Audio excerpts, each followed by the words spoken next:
अगर आपको अपने घर की छत पे सोलर पैनल इंस्टॉल कराने जा रहे हैं तो एक सवाल जो है वो लाजमी आपके दिल में, आपके दिमाग में ज़रूर आता होगा कि सोलर पैनल को किस टिल्ट एंगल पे हम लोग लगाएं जिससे सोलर पैनल हमें मैक्सिमम जो है वो प्रोडक्शन दे दे। उससे रिलेटेड आपने बहुत सारे यूट्यूब पे वीडियोस देखे होंगे, गूगल किया होगा, पर हो सकता है कि आप गूगल के आंसर से या जो आपने यूट्यूब वीडियोस देखे हैं उनके आंसर से आप लोग सेटिस्फाइड ना हो।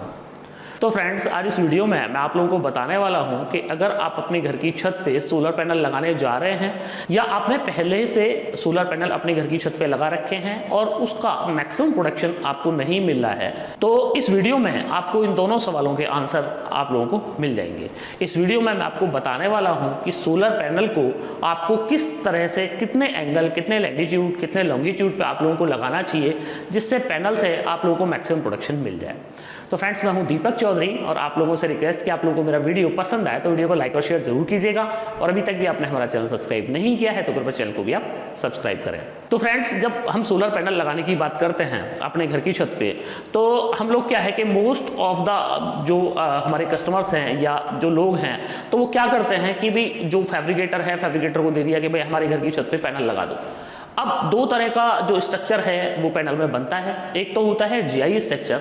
तो जीआई स्ट्रक्चर जो है वो रेडीमेड आप लोगों को मिलता है और उसके अंदर जो टिल्ट एंगल होता है वो पहले से सेट किया होता है। तो ज़्यादातर जो मैन्युफैक्चरर्स हैं जो जीआई स्ट्रक्चर बनाते हैं वो करीब 25 से 30 डिग्री के एंगल पे जो अपना स्ट्रक्चर है उसको माउंट कर देते हैं। मतलब वो जो स्ट्रक्चर है, जब आप फिक्स स्ट्रक्चर को आप लगाएंगे, आप रेडीमेड आप स्ट्रक्चर खरीद रहे हैं जीआई का, तो जब भी आप उस स्ट्रक्चर को लगाएंगे तो आपको जो है जो उसका एंगल मिलने वाला है, जो बाय डिफॉल्ट एंगल मिलने वाला है, वो आपको करीब 25 टू 30 डिग्री आप लोगों को मिलने वाला है।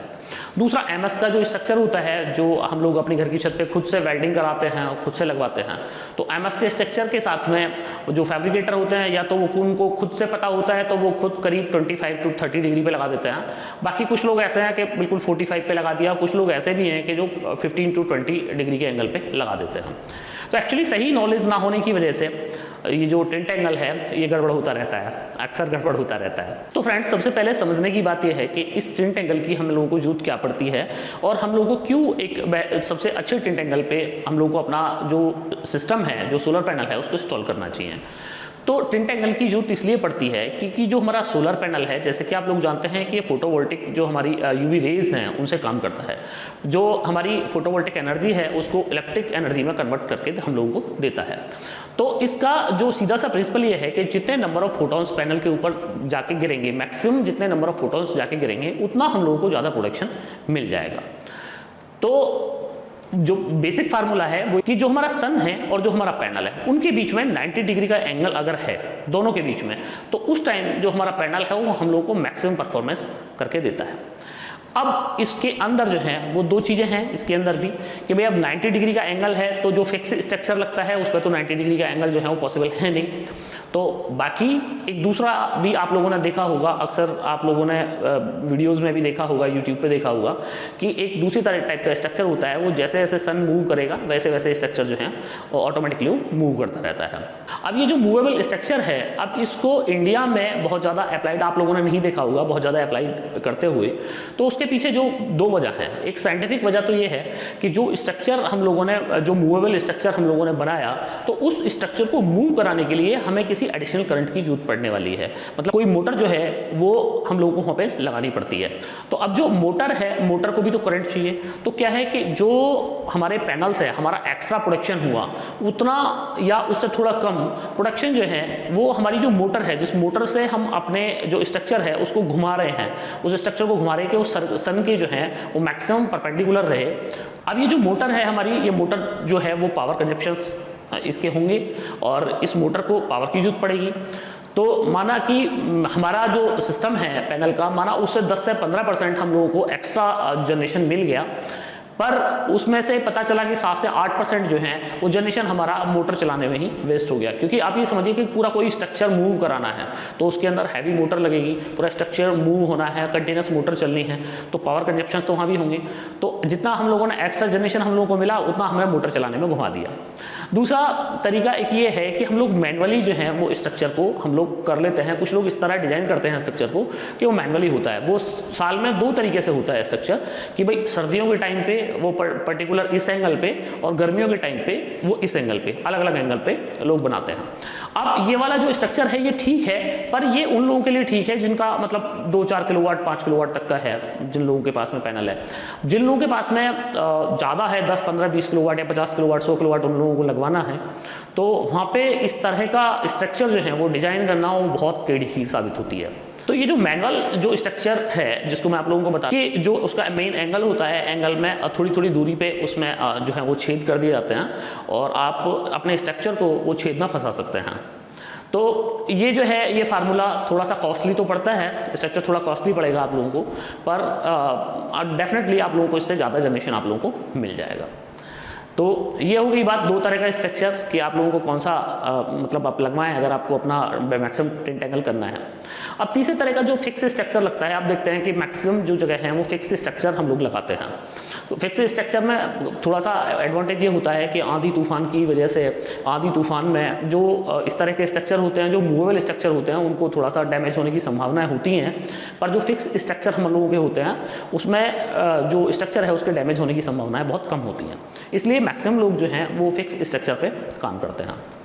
अब ये जो हमारा फिक्स स्ट्रक्चर है इसको कितने टिंट एंगल पे हम लोगों को लगाना चाहिए, बड़ी बात ये है, और कैसे लगाएं। फ्रेंड्स, जो हमारी अर्थ है ये अपना अर्थ का, हमारी जो पृथ्वी है उसका एक प्रॉपर एक लॉन्गिट्यूड है और एक लैटिट्यूड है।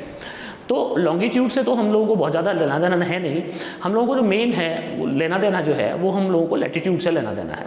तो अपने यहाँ का लैटिट्यूड फाइंड करने के लिए बहुत सारे गूगल पे ऐप हैं, आप उन ऐप को देख सकते हैं, जाके ऐप सर्च कर सकते हैं कि भाई लैटिट्यूड फाइंडर के हिसाब से, या आप गूगल पे आप लिख देंगे कि भाई मेरे को, मैं इस लोकेशन पर रहता हूँ, सपोज मैं बुलंदशहर में रहता हूँ, तो मैं गूगल को लिख दूंगा लैटिट्यूड इन बुलंदशहर, तो गूगल मेरे को आंसर कर देगा कि 28 डिग्री जो है वो आपका लैटिट्यूड यहाँ का है। तो सबसे पहले आप लोगों को ये करना है कि आप लोगों को अपना लैटिट्यूड फाइंड कर लेना है।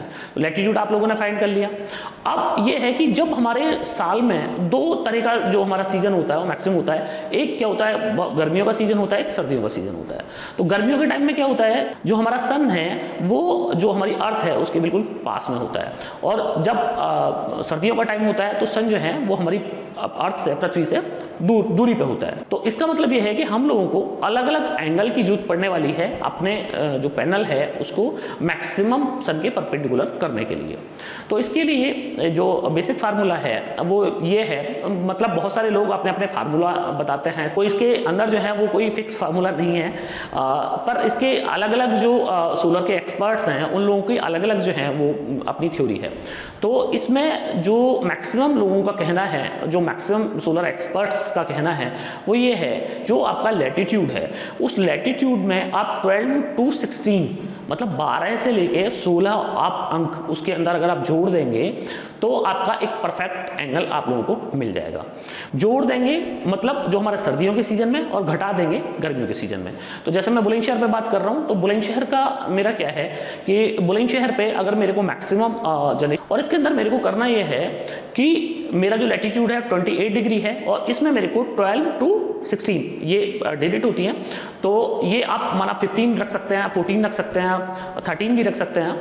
तो माना मैंने 15 अगर मैं रख के चलता हूँ कि भाई 15 प्लस और 15 माइनस मैं करके चलता हूँ, तो मेरे को क्या है कि 28 प्लस 15, तो मेरा कितना हो गया, मेरा हो गया 43। मतलब 43 के एंगल पे मैं अगर अपने जो मेरा पैनल है उसको मैं अगर माउंट कर दूंगा तो मेरे को मैक्सिमम जनरेशन मिल जाएगा। अब इसी तरह गर्मियों की अगर हम लोग बात करेंगे तो गर्मियों में क्या है कि 28 और माइनस में अगर 15 कर दूंगा तो 13 डिग्री मेरे को बचता है। तो 13 डिग्री पे अगर मैं अपने पैनल को माउंट कर दूंगा तो मेरा जो है मैक्सिमम जनरेशन मुझे मिल जाएगा। तो ये एक फार्मूला है जो बहुत सारे सोलर एक्सपर्ट द्वारा दिया गया है। तो एक तीसरा एंगल क्या हो सकता है कि जिस तीसरे एंगल पे हम लोगों को मैक्सिमम जनरेशन मिल जाए सर्दियों में भी और गर्मियों में भी, तो उसके लिए सीधा जो फार्मूला होता है वो मैथमेटिकल फार्मूला होता है।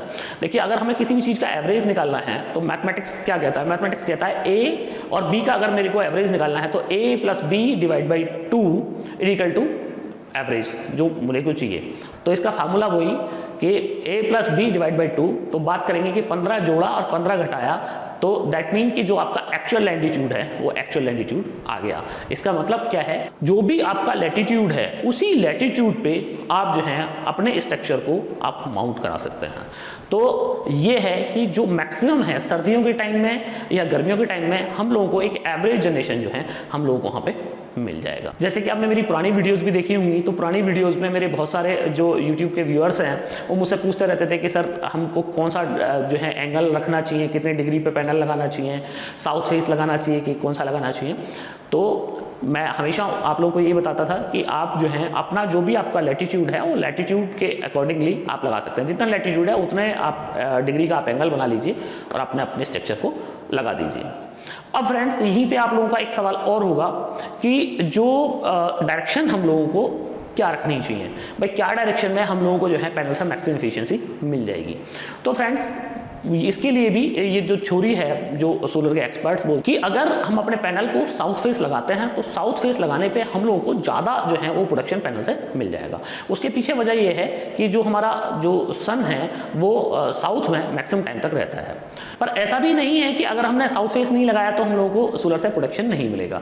बस क्या है कि सोलर का जितने भी टाइम जो बेसिक आइडिया है वो ये है कि जितने भी टाइम हमारा सन जो है वो उसके हम परपेंडिकुलर अपने पैनल को कर देंगे, उतने टाइम हम लोगों को सोलर से जो है वो ज़्यादा जनरेशन हम लोगों को मिल जाता है। तो ये जो है ये है कि जिन लोगों के पास में ऐसी कोई जगह है कि भी साउथ फेस वो कर ही नहीं सकते हैं, है ना, तो वो क्या करें फिर वो लोग? तो उन लोगों को करना ये है कि उनका जो भी बेस्ट पॉसिबल है, मतलब कोशिश फर्स्ट प्रायोरिटी ये करनी है कि भाई साउथ फेस आप उसको रखें।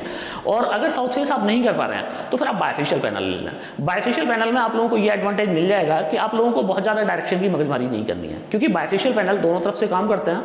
तो उसमें क्या है कि जो भी आपको परफेक्ट आपने यहाँ पे लग रहा है कि भाई इस डायरेक्शन में मेरे को जो मेरा पैनल है उसके ऊपर कोई भी शेडो नहीं आएगा और मैक्सिमम जो है मेरा जो पैनल है उस पर धूप का जो है वो मैक्सिमम टाइम तक रहेगी, तो आप उस डायरेक्शन में आप अपने पैनल को लगा सकते हैं। बायफेशियल पैनल के साथ में हम लोगों को ये फ्रीडम मिल जाता है कि हमें जैसे भी रिक्वायरमेंट होती है हमारी, जैसे भी हम लोगों को सुविधा होती है उस हिसाब से हम अपने पैनल को लगा सकते हैं। तो फ्रेंड्स, मैं उम्मीद कर रहा हूं कि आप लोगों को मेरा वीडियो बहुत पसंद आया होगा, और वीडियो पसंद आया हो तो वीडियो को लाइक और शेयर जरूर कीजिएगा। और अभी तक भी आपने हमारा चैनल सब्सक्राइब नहीं किया है तो कृपया चैनल को भी सब्सक्राइब करें। आपने आखिर तक मेरा वीडियो देखा उसके लिए आपका बहुत बहुत धन्यवाद। Thank you.